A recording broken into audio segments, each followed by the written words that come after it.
Welcome to this explainer. Today, we're diving straight into a genuinely beautiful and deeply moving narrative all about motherhood, upbringing, and specifically how kindness shapes young character. We're going to unpack this concept known as Tabiyat, which basically means moral, spiritual, and ethical upbringing. You'll see exactly how a mother's everyday intentional acts of guidance profoundly mold her child from the ground up. It's a fascinating look at how small, seemingly ordinary moments become the absolute most impactful lessons. Let's get right into it. So let's start with the mother's core philosophy here. Look, every morning, millions of us send kids off to school, and we all know everyday parenting can be exhausting. But this narrative highlights a really crucial distinction. True upbringing, it isn't just about prepping a kid for worldly academics, it's about actively instilling deep moral character, rooted in the Quran and Sunnah, straight into their heart. This mother's goal isn't just about getting her son to the next grade, she's guiding him on the path to Jannah, to paradise, by making sure his education is just as much spiritual as it is academic. Section 1. Starting with gratitude, the morning routine. To really see how this character is built, we're going to follow this boy's chronological journey through a single day. And as you might guess, that journey starts at the literal crack of dawn. The story outlines 4 precise steps this mother uses to kick off the day with blessings. First up, they wake for wudu and the Fajr prayer. This teaches him that the absolute first act of any day should be showing gratitude to Allah. Then, she dresses him in clean clothes, explaining how purity is beloved in Islam. Step 3, saying Bismillah, in the name of Allah, before eating breakfast. And finally, reciting a special prayer, a dua, right before stepping out the door. The mother is intentionally showing him that gratitude and discipline are the foundation of daily character building. It's an incredible routine that anchors the kid before he even steps foot outside. Moving on to Section 2. Kindness on the journey. Empathy in action. Now this is where it gets really interesting. The ordinary everyday walk to school is completely transformed here into a real-world classroom for empathy. While walking, the mother actually pauses their commute twice. First, they spot an elderly person struggling to cross the street. She encourages her son to step up and help, teaching him the profound lesson that those who show mercy to others will receive mercy from Allah. Then, a little further down the road, they spot a thirsty dog. The mother stops and they provide water to the animal. By physically doing this, she's showing her son that their faith requires active mercy to both humans and animals alike. Empathy isn't just some theory here, right? It's a tangible action. And it perfectly illustrates our focus today on how kindness shapes young character. Which brings us to Section 3. The mother's golden rules at the school gate. So, picture this. This is a critical moment. They're at the school gates and she's about to send him into the world alone for the day.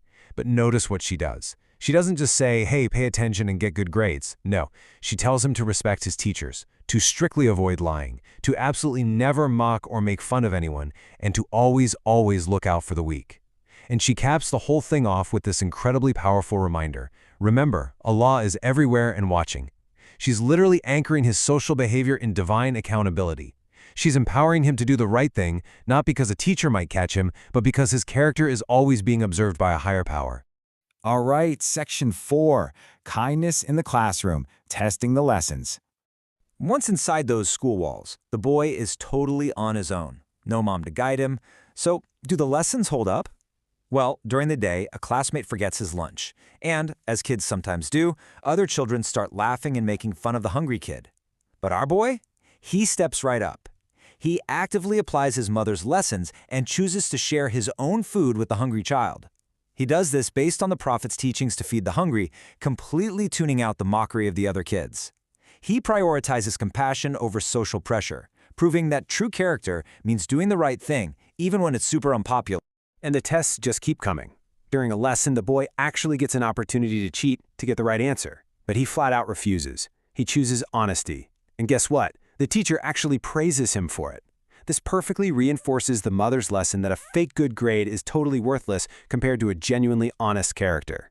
He gets it. He understands that authentic integrity is the ultimate success. Let's look at Section 5. Character over academic success, the return home. The absolute emotional peak of this narrative hits when the boy gets home and his mother asks him a simple, open-ended question. What did you learn today? His answer is just incredibly telling. Instead of rattling off standard subjects like math or English, he proudly recounts how he helped someone, how he refused to lie, and how he shared his food. He intuitively separates traditional academic metrics from his own moral development. He figured out all on his own that the kindness and honesty he practiced were literally the most important lessons of his entire day. And hearing this, it's deeply validating for his mother. She responds, "I love your character more than your grades." This is the moment that proves her intense dedication to his upbringing is actually taking root in his soul. It reinforces to him that being a good human being is his greatest possible accomplishment. It is just a brilliant, real-life example of exactly how kindness shapes young character in a lasting, meaningful way. And so, the whole narrative comes full circle. The day concludes exactly how it began, with prayer. As her son sleeps, the mother prays for his lifelong devotion to faith, for him to earn an honest living, and for his ultimate success in both this world and the hereafter. It's a really powerful reminder. When a mother consistently teaches a child both worldly knowledge and these deep, kindness-driven Islamic values, she isn't just raising a good son, she's actively changing the entire society for the better, literally one small act of empathy at a time. As we wrap up this explainer on the profound lessons of Tabiyat, I want to leave you with a final, lingering thought to really chew on. Are we preparing our children just for school, or are we preparing them for life? It definitely challenges us to look at our own daily routines, doesn't it? Are we taking those small, everyday moments to shape a character rooted in kindness?